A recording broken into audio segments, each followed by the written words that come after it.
There is an image most of us carry in our heads whenever we picture the Church's relationship to Africa, and it comes straight out of school textbooks. The white missionary who leaves Europe behind to bring the faith to a distant continent. That image, measured against today's actual numbers, is a full century out of date, and the man who most decisively dismantled it did so only a few days ago, standing at an altar in the middle of an ordination mass. He is not a fringe traditionalist commentator, and he is not an anonymous online voice. He is an American archbishop of a major and historically significant see, sent specifically to preside over this ordination, and the words he chose to speak while ordaining these men are not the kind of words anyone typically hears from a bishop holding a pastoral staff. Makurdi, Central Nigeria, Benue State. On Saturday, August 22nd, at the Siu Maria Pilgrimage Center, 14 deacons were ordained priests in a single celebration. 14 in one Mass. Not inside a city cathedral, but at a pilgrimage center located in a region where being a Catholic priest carries a genuine and documented risk to one's own life.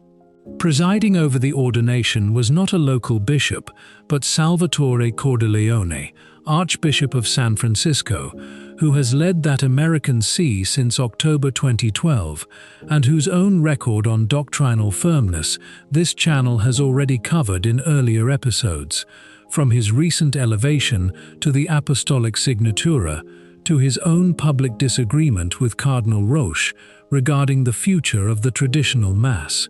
The diocese hosting him, Benue, is one of the specific areas of Nigeria where Christians are attacked most frequently, and that reality shapes every single word of the homily he delivered that day.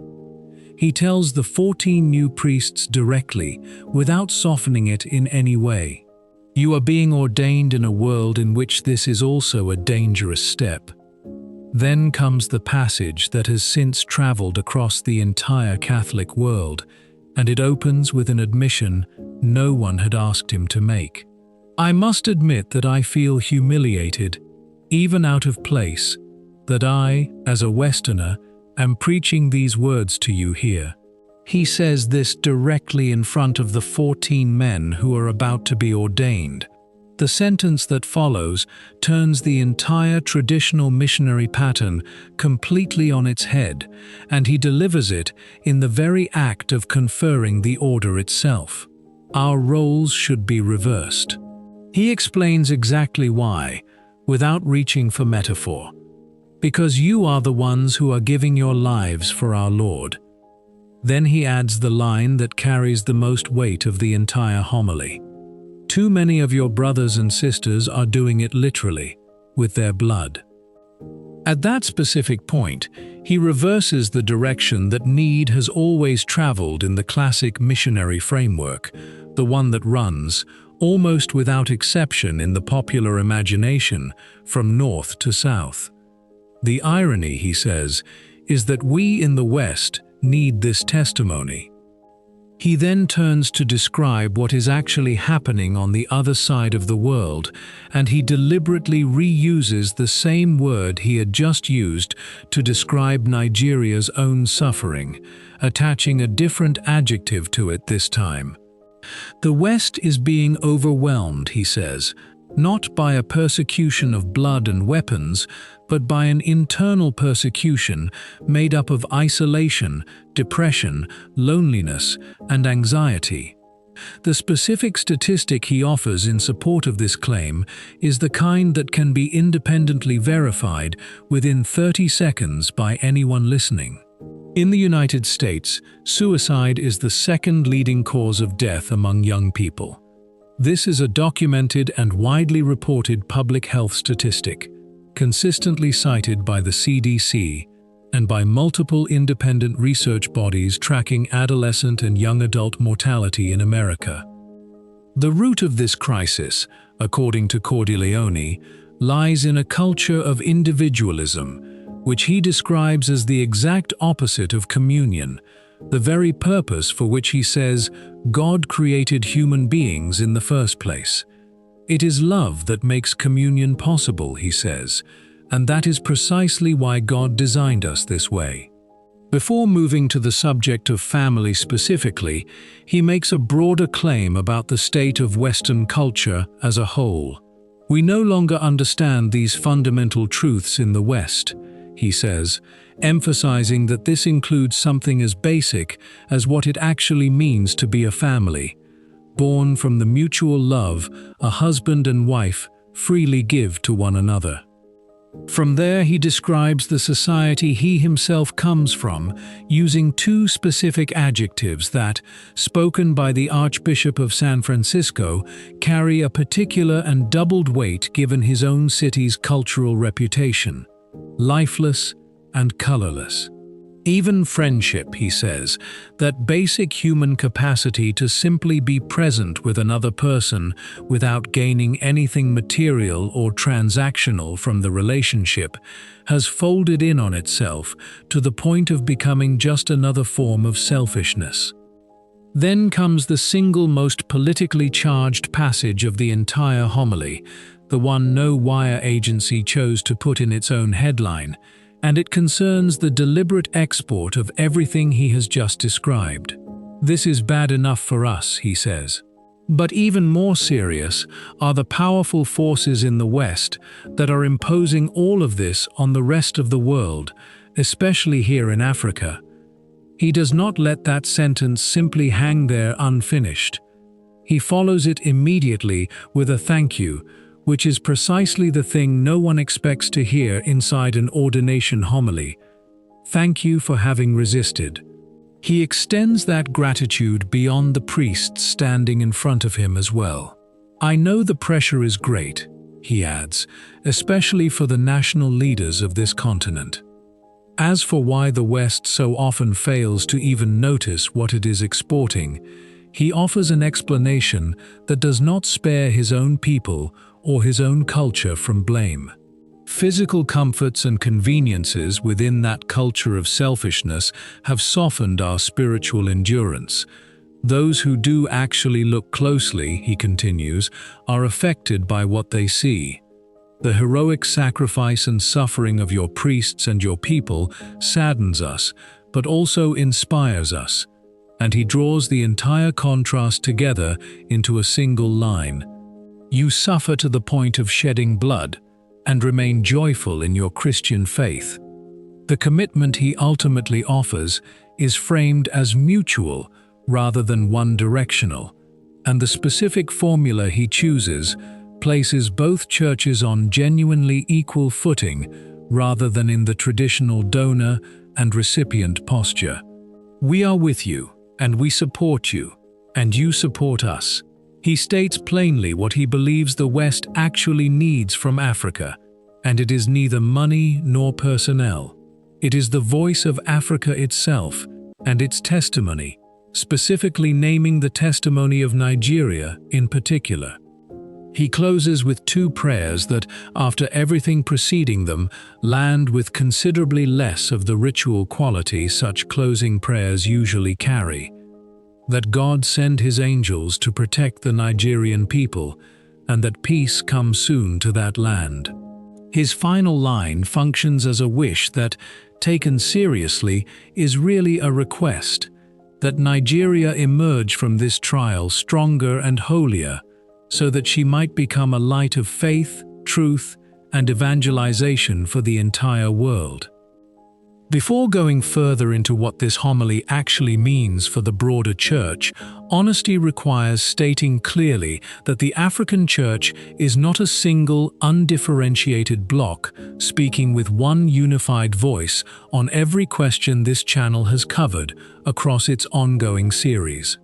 Positions vary considerably from country to country and diocese to diocese, exactly as this channel has already documented in earlier coverage of the anonymous letter from Mbanza, Congo, in Angola, where local Catholics themselves disagreed sharply and publicly over whether their own vocation's crisis stemmed from colonial legacy, inadequate formation, or something else entirely. Choose a voice that resonates with you, and let's begin our creative audio journey. From liturgy to synodality, to how the continent's rapid growth should actually be pastorally sustained going forward. It is also worth stating plainly, in fairness to the full picture, that the West is not simply a uniform desert of decline either. This channel has documented across multiple prior episodes growing and genuinely vibrant traditional communities across Europe and North America. The Fraternity of St. Peter's record ordination year, the community of St. Martin's rising vocation numbers in France, the pilgrimage to Chartres now drawing 20,000 young participants annually, and the record-breaking pilgrimage to Luján in Argentina. This channel covered in its immediately preceding episode. These are serious and substantive counterpoints to any reading of Cordileone's homily that would treat the entire West as monolithically lifeless, and anyone weighing his words seriously should hold these genuine countertrends in mind, rather than accepting the starkest possible reading of his contrast between Nigeria and the West as the complete picture. That said, the words Cordileone actually spoke remain exactly what they were, spoken in exactly the context in which he spoke them, at an ordination mass, standing before 14 men who had just committed their entire lives to a priesthood that, in that specific region of Nigeria, carries a documented and ongoing risk of violent death. And it is precisely that context which makes the final detail of this story worth dwelling on at length, because it reframes everything that came before it in a way almost no coverage of this homily has actually paused to explain. In his own remarks that day, Cordileone specifically thanked the bishop who was hosting him, Wilfred Chikwendu Anagbe, calling him the pastor and father of his diocese, and explicitly praising what Cordileone described as his prophetic voice. That specific phrase, prophetic voice, is not simply a polite ceremonial flourish offered to a fellow bishop as a courtesy. Bishop Anagbe is not only a man who preaches from his own pulpit in Makurdi. He is the same bishop who traveled personally to Washington, D.C., and appeared before a United States congressional hearing to formally request direct American intervention, including military assistance, to protect Nigeria's Christian population from the sustained and organized violence his own diocese has documented for years. This detail changes the entire register of Cordileone's homily once it is properly understood. When the American Archbishop stands at that altar and says our roles should be reversed, he is not offering an abstract theological reflection about spiritual poverty in the West as some kind of general and interchangeable metaphor. He is standing directly beside, and specifically thanking, a man who has already gone to the West, to its own halls of government, and asked it plainly for the kind of help it has, by Anagbe's own public testimony, not yet adequately provided. The reversal Cordileone describes is not simply rhetorical. It is layered directly on top of an actual and very concrete diplomatic reality. One bishop asking the American government for protection, and an American archbishop, only weeks or months later, standing in that same bishop's own diocese and telling his ordinands that the West is the one who is actually impoverished and the one who genuinely needs what Nigeria already has. This is worth placing carefully alongside the broader pattern this channel has traced consistently across nearly a full year of coverage now, because it connects directly to threads examined in multiple earlier episodes. The demographic and vocational data this channel laid out in its coverage of the Fraternity of St. Peter's record ordinations, contrasted against Germany's collapsing seminary numbers, showed a documented and measurable divergence between communities maintaining doctrinal and liturgical seriousness and communities pursuing accommodation with the surrounding secular culture. The National Study of Catholic Priests, also covered in an earlier episode, showed a dramatic generational shift among younger American clergy toward considerably more conservative theological self-identification than their predecessors ordained in the 1960s. Cordileone's own homily in Makurdi extends that same underlying pattern onto an explicitly global and missiological stage, arguing that the entire direction of spiritual need and spiritual gift has quietly reversed itself over the past century, that Africa, once regarded purely as a mission field receiving the faith from elsewhere, has itself become a source from which the West now urgently needs to receive something it has lost. The specific suicide statistic Cordileone cited deserves to be examined with the same care this channel has applied to every documented claim across its coverage this year. According to data consistently published by the United States Centers for Disease Control and Prevention, suicide has indeed ranked as the second leading cause of death among Americans aged 10 to 34 for several consecutive years running, a statistic corroborated independently by multiple public health bodies and widely reported well beyond any specifically Catholic or religious context. Cordileone's use of this figure is, therefore, factually accurate and independently verifiable rather than a rhetorical exaggeration offered purely for homiletic effect. His broader interpretive claim that the root cause of this crisis lies specifically in a culture of individualism opposed to genuine communion is a theological and sociological interpretation rather than a directly measurable fact, in the same way the underlying statistic itself is, and reasonable people, including serious Catholic sociologists and public health researchers, could reasonably debate how much explanatory weight individualism alone actually carries relative to other contributing factors: economic precarity, social media's documented effects on adolescent mental health, the isolation produced by the COVID pandemic years, family breakdown, and a range of other causes researchers have identified as contributing simultaneously to this same crisis.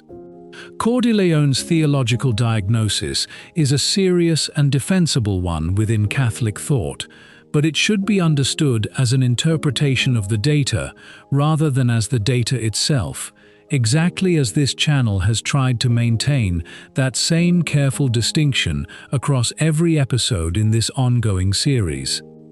What makes this specific homily genuinely significant, beyond its rhetorical power in the moment, is the institutional position of the man who delivered it.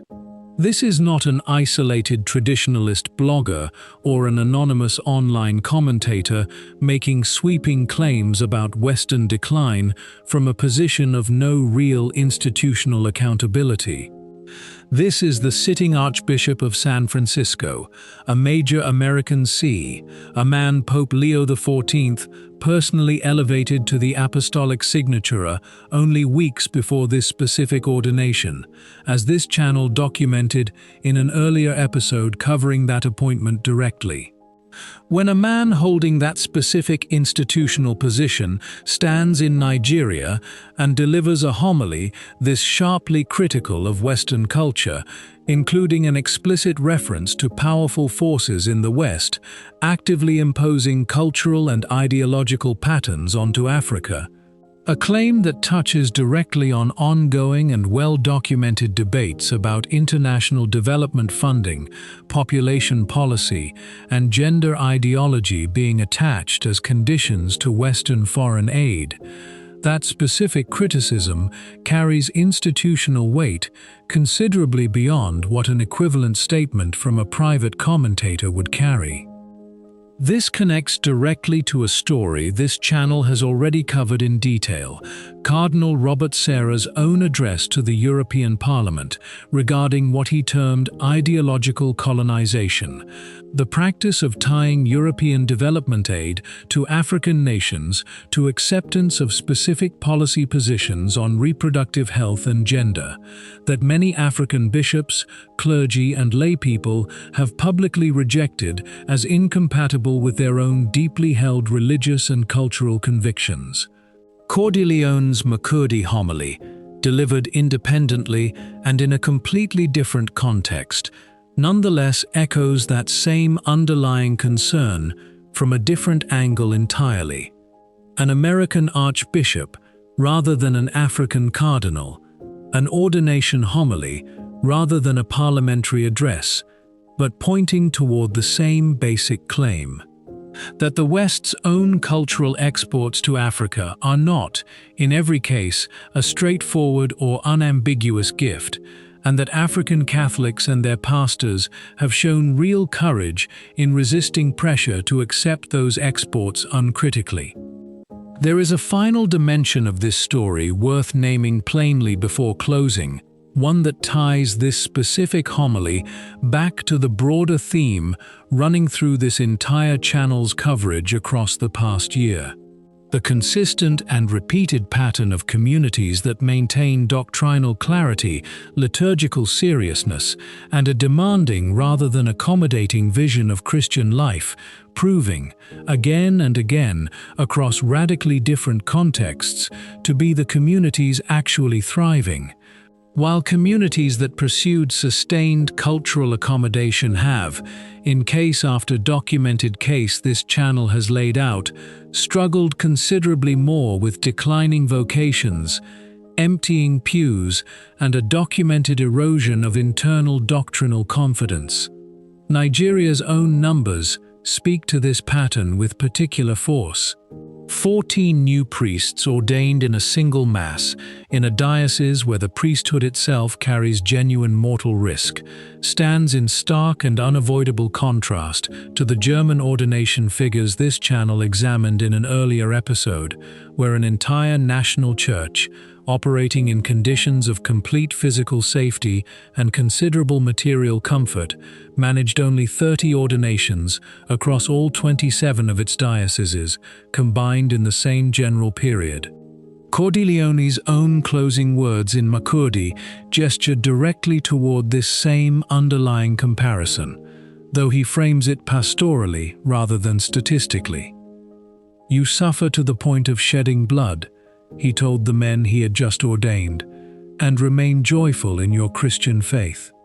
That specific formulation, joy sustained through suffering rather than joy pursued through the avoidance of it, sits at the very heart of what he is arguing the West has actually lost and what Africa, at real and ongoing cost, has managed to preserve.